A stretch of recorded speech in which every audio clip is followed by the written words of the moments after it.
If you're between the age of 21 to 27, there is a decision that you are bound to make that is going to determine the rest of your life. That 7-year period from your early 20s to your late 20s is what we call your potential transition phase. It's ideally the time of your life where you lay the foundation for who you are going to be for the rest of your life. The truth is, that decision comes with a dilemma, because when you're young, when you're 16, 17, you can be anything. You're filled with so much potential and you can be anything, genuinely. But then at the same time, you are nothing.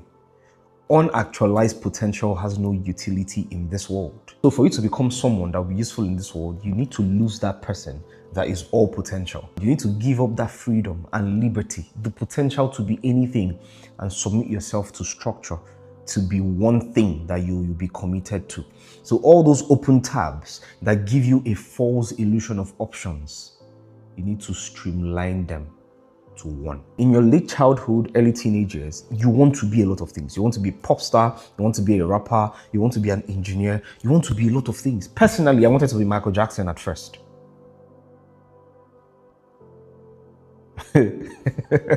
I remember in 2010, I went to my mom and I said, my calling in life is to be the next MI. The very next year, I said, I want to be Carlos Tevez. And my mom enrolled me in the Enyimba Academy.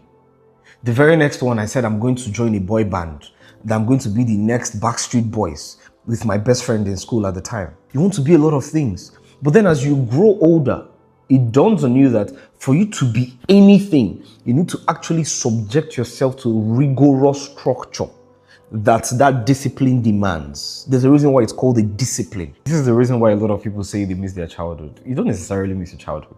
You miss the freedom, the optionality, the liberty that came with being all potential that has currently been replaced with rigorous structure. The saddest part of it, and one of the reasons I'm making this video, is many people that are currently in their 40s, in their 50s, they are filled with regrets. Do you know why?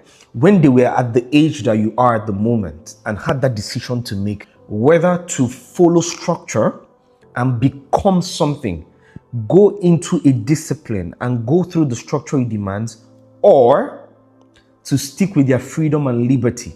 Do you know what they chose? They chose sticking with their freedom and their liberty, not knowing that there is a limited time to it. It's a short window. Haven't you seen people in their 30s, in their 40s, and you're like, this person is a man-child. There is no development, no growth. The same kind of conversation, the same kind of talk a 16-year-old will be having is the same kind of conversation a 45-year-old is having. They have stories of when they were 13, 14. Or more, if you saw me back in the day when I used to play football, bro, I was crazy. That time when I used to play piano, nobody could compete. We used to go for competition. I used to go for camp. They've not done anything of substance with their lives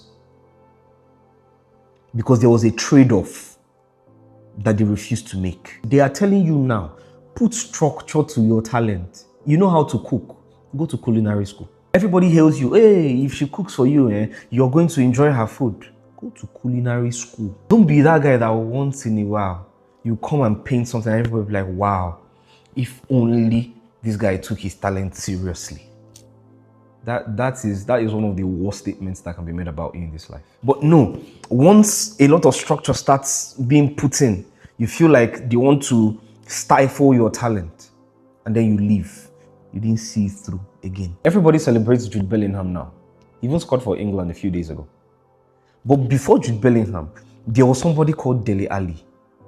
If you're a football fan, you know that this guy had the potential to be everything that Jude Bellingham is now, and even more, in my opinion, talent-wise, he was way above technically. So what happened to Dele Alli? Thank God it was televised. Mourinho had a meeting with him, I think this was 2020, where Mourinho told him, look, young man, I am 50 today. Just yesterday, I was 25.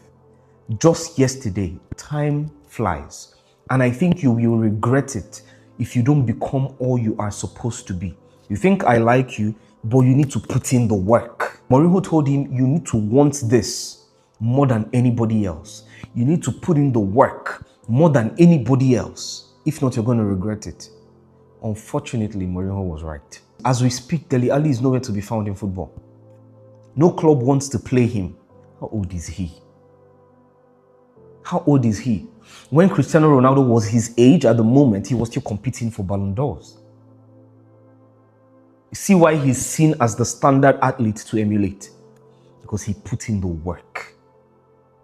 He stopped being that guy that had potential. He put in the work. Listen, one of the absolute worst things that will happen to you in this life is for you to be alive and know that you are not all that you could have been and the time has gone.